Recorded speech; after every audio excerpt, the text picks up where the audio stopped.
Aujourd'hui, si jamais le président Macky Sall réussit, ce que beaucoup de personnes n'ont pas réussi, beaucoup de peut-être ce que Macron n'a pas réussi, est-ce que aussi ce ne serait pas salutaire qu'il réussisse au moins à ce que les blés, les céréales puissent donc entrer donc en Afrique? jërëjëf pour moi la meilleure des je dirais le meilleur résultat qui puisse nous arriver par rapport à Macky Sall, ou en tout cas le résultat que moi j'attendais au niveau par rapport à ces voyages, c'est un transfert de compétences. C'est de permettre d'abord à l'Afrique, le Sénégal en particulier, mais à l'Afrique d'avoir les moyens de passer à un statut de producteur de blé. Parce que nag tàllal loxo dafa weesu, mais Macky Sall la mu doon dem di négocier ji mais loolu du xaalisama, xaalis boobu ay meunier yu nekk Sénégal ak yu nekk Afrique ñooy jël seen xaalis dem jëndi ji. waaw li may dem di jëndi ji su ma góorgóorloo ba def ko ci sama réew mais ku nekk loolu ngay ñaan, mais wax naa la nee naa la amul xam-xam ñàkk xam-xam moo tax muy dem di tàllal loxo di yalwaan, mais li ñu am ci suuf am ko ci ndox am ko ci soleil am ko ci ay terres arables li ñu war mooy góorgóorlu ba am autosuffisance en termes de blé et de céréales. nee naa la maïs dañ ko soxla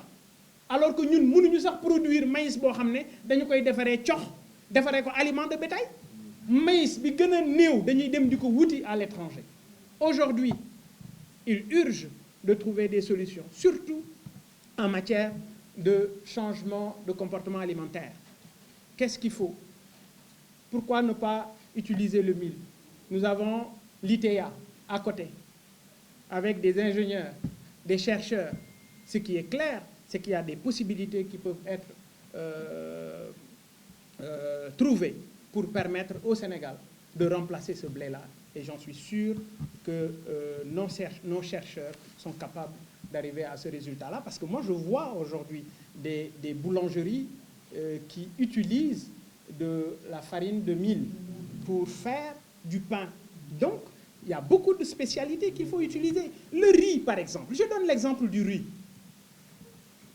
dama waxante kenn ci ñoom ci kilifa yi ma ne ko yéen da ngeen doon wax autosuffisance en riz ba léegi amul mu ne ma c'est vrai parce qu'on ne peut pas contraindre les importateurs pour ñu dem di jëndi ceeb bi ci vallée bi. Je dis le problème c'est pas ça du di da ngeen leen di jox DIPA waaw ku ñu jox DIPA 10 000 wala ku ñu jox DIPA 70 000 tonnes bu ñu la joxee DIPA ren ne la jëndal dañ lay wax ne déwén boo jëndul 35 000 tonnes ci vallée bi bu boobaa ñun duñu la joxaat DIPA pour nga dem jënd bitim réew aussi simple. Et bu boobaa ñu encouragé nit ñi wax leen xamal leen ne nañu dem lekki aceke lekki leneen fexe ba coopération sud-sud bi fexe ba li ñuy doon dem di ko jëndi bitim réew ñu jënd ko ak suñuy moroomu réew yu nekk ci Afrique. Mais le marché de la CEDEAO, vous savez c'est combien de millions de personnes? 450 millions de personnes. Mais 450 millions yooyu bu fekkoon ne tey kiy yëngatu ci wàllu karité góorgóorlu nañu ba karitéem di ñëw fii kiy yëngu ci wàllu buy góorgóorlu nañu ba buy boobu di dem Bénin et cetera et cetera. Mais vous pensez que suñu problème duñu ko lijjanti? Ah kay danañ ko lijjanti bu baax a baax a baax. Mais malheureusement wax naa leen ko problème bi ñu am au Sénégal yamul rek ci politiciens yi.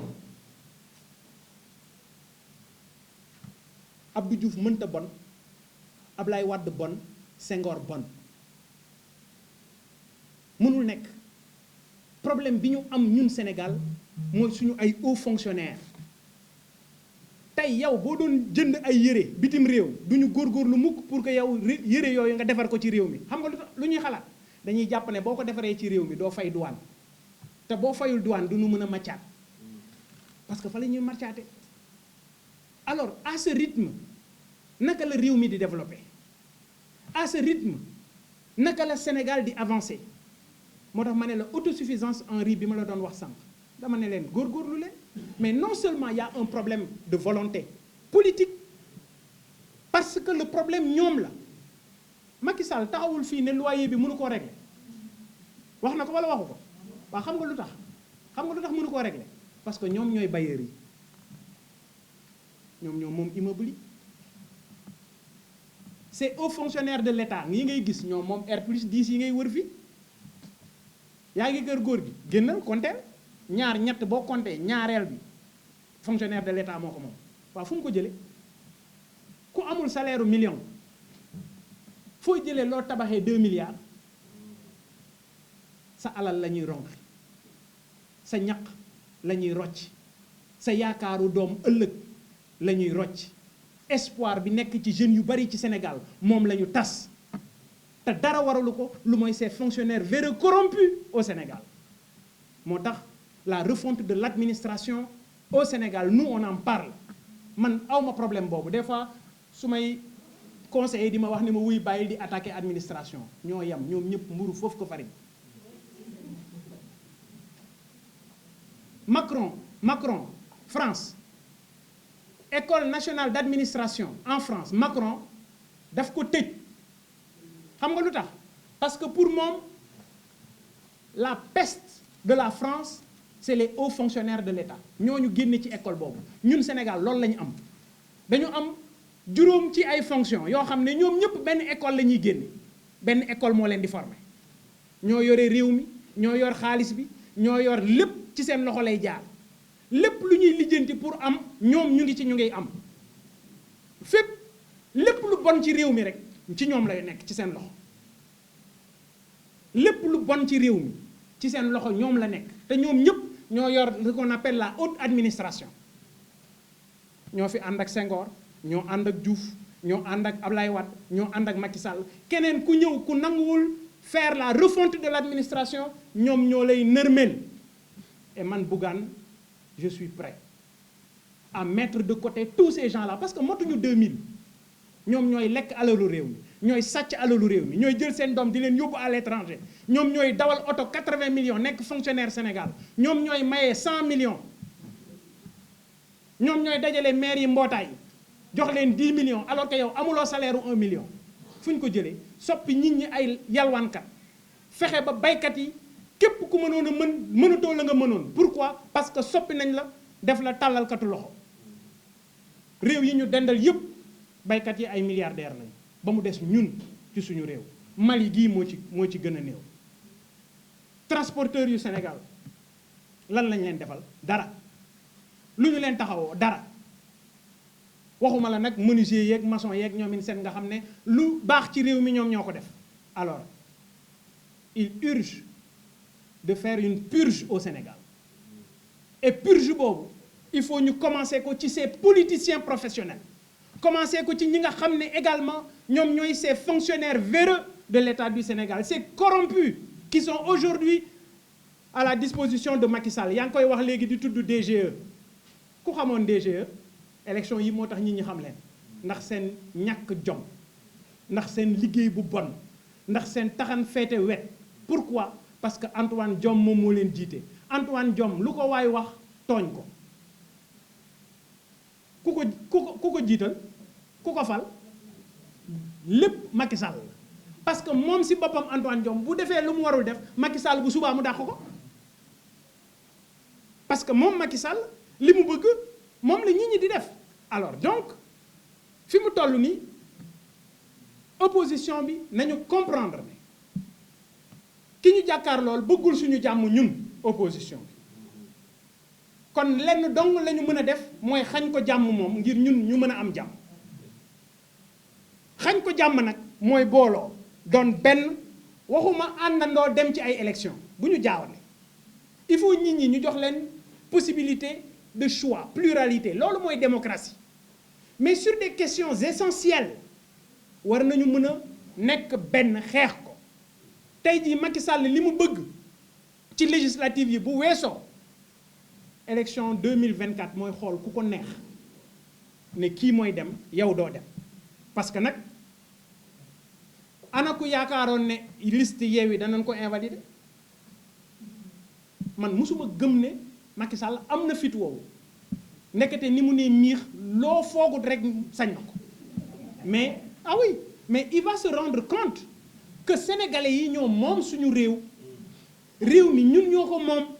réew mi sénégalais yi ñoo ko moom sénégalais yi taxaw nañu pour défendre seen démocratie parce que nag liggéey la bu ñu def ay at ay nit ñàkk ci seen bakkan ay nit am ci laago ay nit ñàkk ci seen jot ay nit taxaw ci ba Sénégal nekkoon pionnier ci wàllu démocratie tey jii gàcce la bu ñuy tudd démocratie ci Afrique di tudd Ghana gàcce la bu ñuy tudd démocratie ci Afrique ñu tudd Botswana gàcce la ci ñun bu ñuy tudd démocratie ci Afrique ñu tudd Kenya bi nga xam ne seen conseil constitutionnel jël na fi décision bu historique mais ñun conseil de rejet et d'invalidation la ñu am conseil boo xam ne ils n'ont de compétence que leur incompétence parce que ñoom loo leen ñoxor njaay ñu ne la on est incompétent alors tu te demandes ces gens-là ils sont compétents en quoi léegi sax changé nañu ko dañuy wax irrecevable parce que xam na ne léegi nit ñi jéppi nañu leen alors ñooñu nañu bàyyi xel seen njaboot nañu bàyyi xel seen tëraayu bàmmeel Macky Sall mindaafun dong la fii mu nekk bu suñu borom nee jeex na seconde du ko fa def et bu ñu bàyyee xel am na yeneen réew yu fi nekkoon yoo xam ne ñoom ay boroomi doole ñoo leen yoroon tey ana seen doole jooju doole yàlla dong moo dul jeex voilà.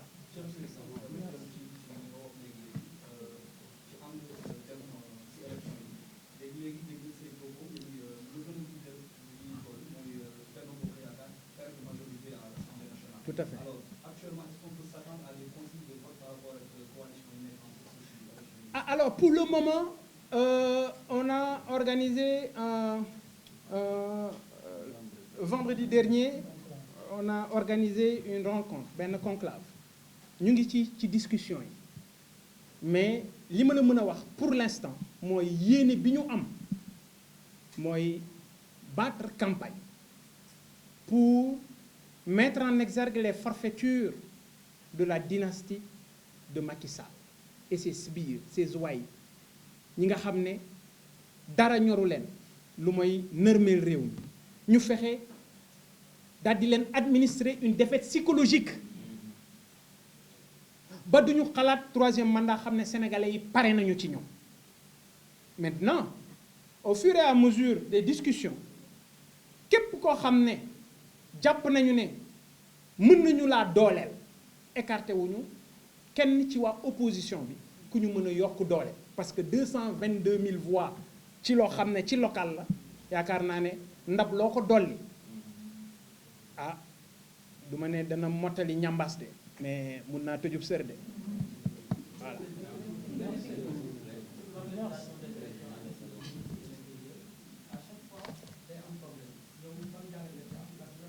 kan ci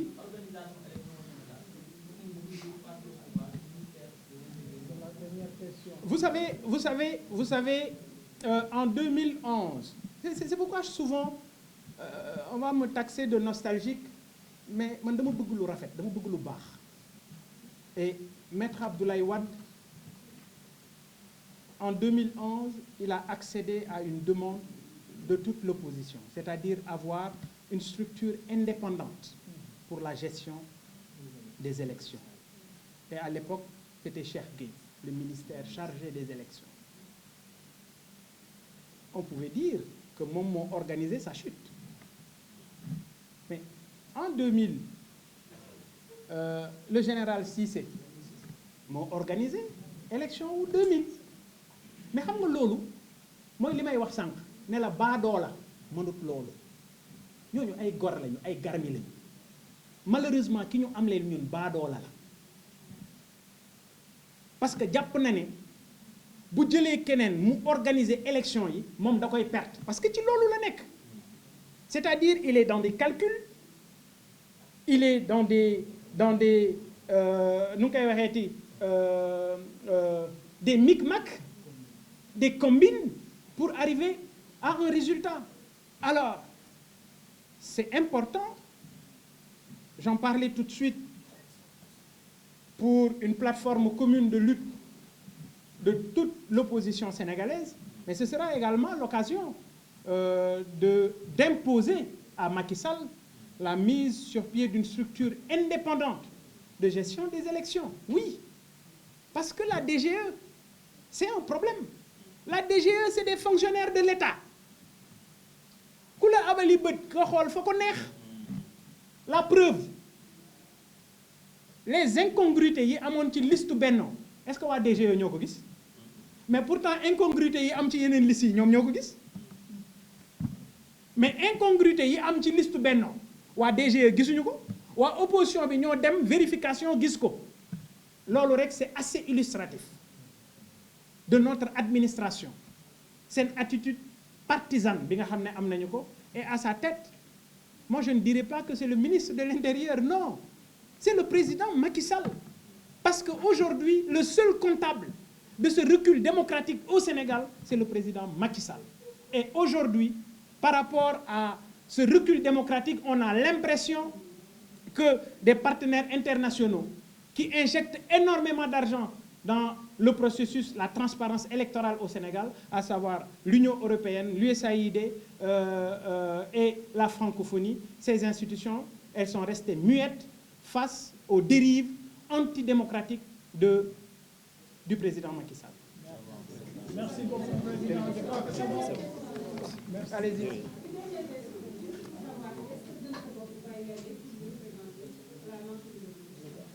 Ben, Inch'Allah, une délégation est là et une délégation ira pour la défense de la démocratie au Sénégal. Merci.